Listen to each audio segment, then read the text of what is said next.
Acum vă voi povesti despre mentenanța zilnică pe care trebuie să o facă oricare asistentă sau medic în dependență de ce posibilitate aveți.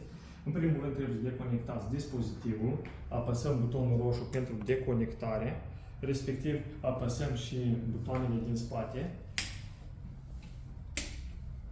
După care scoatem electrodul activ. Îl dezinfectăm conform recomandărilor care este înscris în manualul dumneavoastră când achiziția acestui electrod activ. Dacă este de unică utilizare, atunci dumneavoastră aruncați. Dacă este de multiplă utilizare, ori aveți posibilitate de autoclavare, ori aveți posibilitate de dezinfecție chimică. Respectiv, scoatem și electrodul neutru pentru a fi dezinfectat.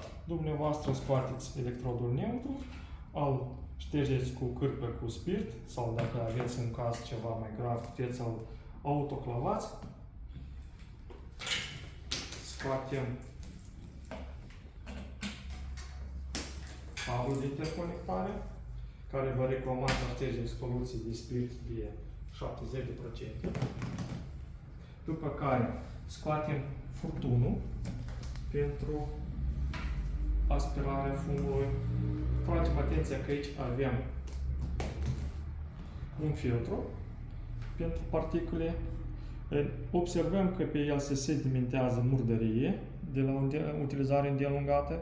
În cazul dat, dumneavoastră mai aveți în set sau puteți folosiți oricare alt filtru, îl înlocuiți ca să nu pui rezistență.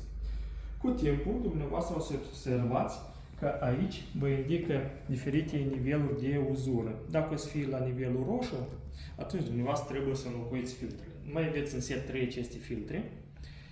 Apăsăm doar pe acesta și îl scoatem, îl înlocuim cu altul. Îl introducem înapoi, apăsăm butonul până la capăt. Și luați o cârpă umezită cu alcool 70% sau oricare dezinfectant pe bază de alcool și umeziți, o ștergeți toată suprafața, nici de cum nu utilizați spray ca să numerească soluția în interiorul dispozitivului. Bine, acum vă reamintesc cu electrodul neutru că dumneavoastră trebuie să-l amplasați astfel ca să evitați arsurile de la pacient. Respectiv, vă recomand că a-l fixat pe coapsă, pregătiți spațiul deglisat cu spirit sau cu betadină, lăsați să se usuce foarte bine suprafața ca să nu se facă vapor, să apară flacără, respectiv îl uscăm, după care fixăm acesta cu un bint elastic pe coapsa pacientului. După care deja conectați acest cablu de interconectare și cu asta tot.